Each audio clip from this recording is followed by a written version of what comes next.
young adult. We went to the high holidays, but my dad knew the book by heart. I remember going with him and he'd read, prayer books in Hebrew. Was your dad a very influential figure for you? I don't think so. The fact that I knew that he worked hard and was an honest, hard-working man, and he provided very well for the family. I believe my sister Adele was my biggest influence. She was good. She was very. She worked in an office for many years and was ambitious and when married and to her husband, and he served in the army and came back after the war, and then they moved to California, to Sacramento actually. Have you always been interested in politics throughout your life? No, I only became interested in politics after I graduated. It was in the early 70s, actually. Became interested more and more in politics and also in Israel. And that combination, we first visited, the first time Claire and I went to Israel was in 1969. And we then went many, many times thereafter. And then I became very active in what's called the Israel Lobby, AIPAC,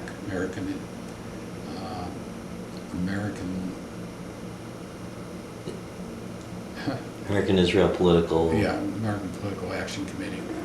Anyways, so I went to Washington once a month, lobbied senators and congressmen for Israel. That was an easy task. And what was your impression of Israel the first time you went? Amazed how a company could grow and do things the way they were doing and build so much in a short time. That it was a country. And still I'm amazed at how well they do and how the economy is doing well. Of course, they have a lot of people that they've taken in that need a lot of help, particularly the Ethiopians. And I, 24 or 5 years ago, got very interested in the Orthodox rabbi in Chicago named Yehiel Eckstein, who formed the International Fellowship of Christians and Jews, and I've been their chairman for many years. And through the Christians, mostly evangelicals, they give probably about now this year they gave as much as $70 million. Wow. To the fellowship, which is used to bring Jews around the world to Israel and help Jews that need it in Israel and need it around the world. Yehiel has gone down to South America. He found needed help in various countries. You've obviously been a very generous person, always benevolent with many causes. Have you always been this way throughout your life? Have you always been a giver? Have given yourself, or is this something that you picked up later I didn't in life? have much to give for quite a while. Yeah. I didn't. I sort of down a one-way street, near of accomplishing something, and didn't think about giving until really my wife got me introduced to organizations like Women's American Art and in giving, and that started it off. And then, of course, when I got in politics and into the AIPAC, there was contributions and gave money to keep that going, and still do. And now I give to the fellowship also, and of course the various Jewish federations. I live in Chicago and here in Sarasota. questions about business or? What have we talked about? Well, we touched on everything narrowly, but I was going to ask what your sister offered you a lot of guidance in life. And what do you attribute to your success? What is it that you feel are the characteristics that have best guided you through life? Evidently, I had a desire to accomplish and, well, primarily be monetarily successful. I wanted to live well. That was rather selfish in some cases, but anyways, I provided well for my family. Mm-hmm. Were you always politically conservative in your viewpoints, or did you evolve through life? Well, I became conservative when I ran the company, and unions were trying to unionize our company. Mm-hmm. And of course, they had no chance because we had a terrific program for people. We had a profit-sharing plan. At that time, we had a medical plan, which was very generous, and I saw what a fraud the unions were. This one Teamster union, I learned about them. I did a little research around. All they did was take dues, don't have strikes, and distribute it to the family, the money, and to the politicians that would be on their political side. And this drove me to a little bit to thinking I'd rather be self-sustaining and do things. And it worked out that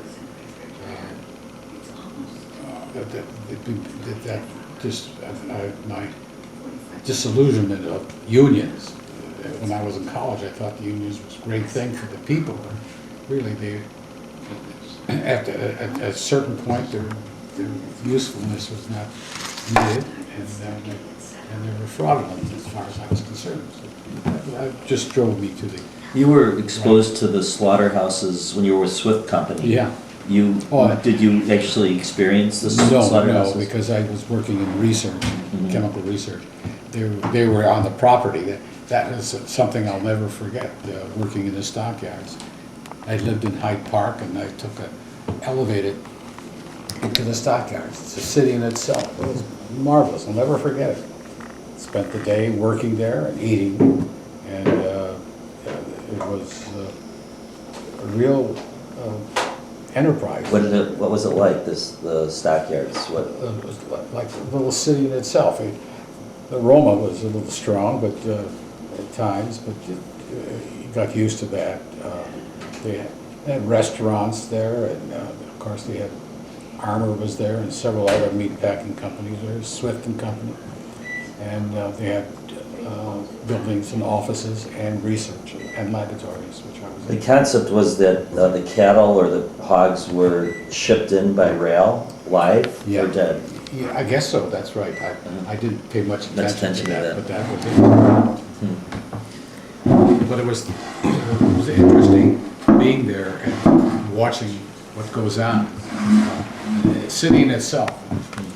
And I went back there to see what happened, and it's all gone.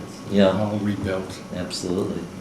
What about war experience? You were in the Navy. Do you have what kind of war experiences did you have? Well, I only went to school. Okay. I never got to. You didn't shoot down any Japanese gunboats? No, never got a chance. They just sent me to school. Well, that's good.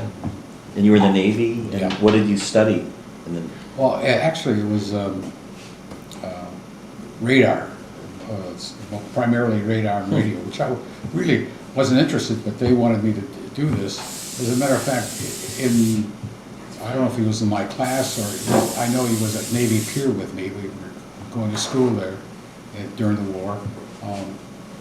Warner, Senator Warner. John Warner was there with me and going to school there. And where was this? At At Navy Pier. oh, Navy Pier. It was Navy school during the war.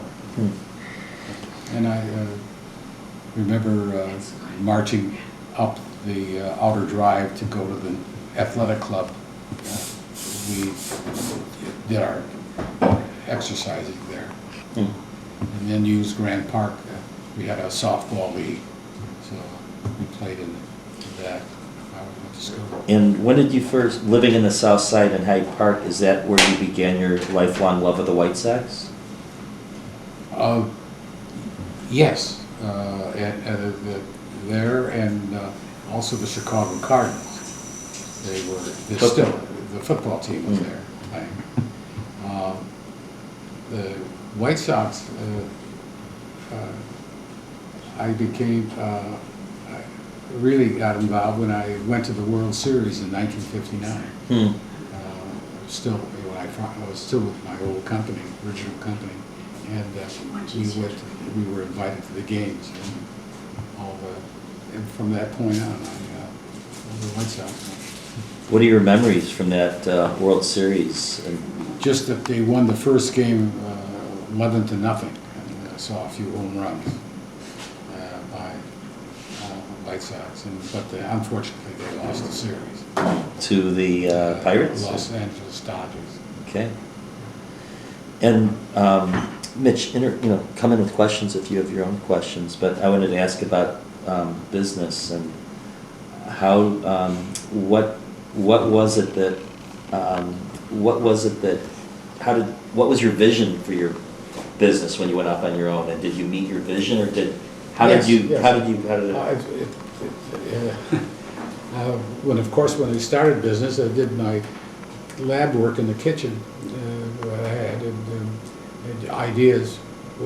We made chemical specialties in the chemical. We were emulsifiers, which is a surfactant that we made. First, one time we bought it and then made the formulas ourselves, mixed them.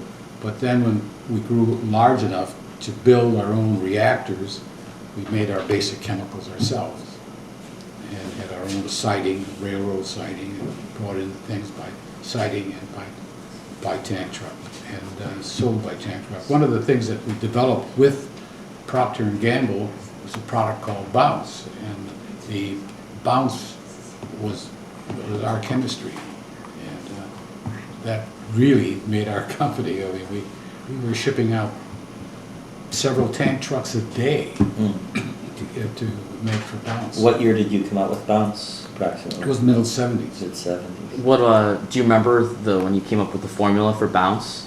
What was it? It Was was a team assigned? Actually, the product was called Sorbital monostearate. That's it. It was a sorbitol reacted with a stearate fatty acid, esterified. It's the chemistry of that, and we were. Was it a joint collaboration of who discovered it? Yes, it was. We made the product, and they put it to use, and found it to be the best that they could use. Also, we developed their fat, their non-fat fat. In other words, the product was fat, but it was no calorie. And then they put it on the market. I forgot what the trade name was for it. It took them 10 years to get the FDA approval. But they got the approval, but it unfortunately caused a little disorder in the digestion path, a little dysentery, or forgot the word that when you have to go off and it's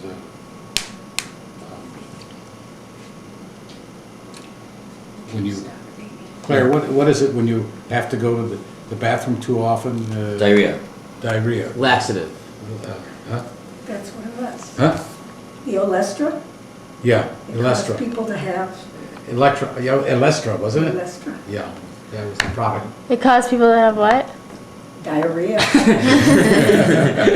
Let's pause it. People got thin for the wrong reasons. Let's take a pause.